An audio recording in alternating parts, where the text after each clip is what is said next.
Sorry MB premier 14 কুয়াশার কারণে ক্যামেরাতে প্রায় গোলা আসতেছে, কীরকম হয়েছে জানি না। তো এটা হচ্ছে এমবি প্রিমিয়ার 14 জাহাজটা যেটা নামানো হয়েছে আজকে। পিছনে আবার আরেকটা জাহাজ আছে, দেখা যাক বিপদ আপদ না হলে হয়েছে।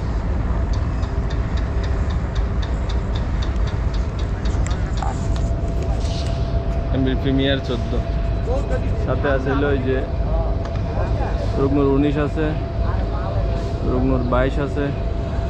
এই যে ইশালাতে নেমে গেছে, এই হলো অবস্থা।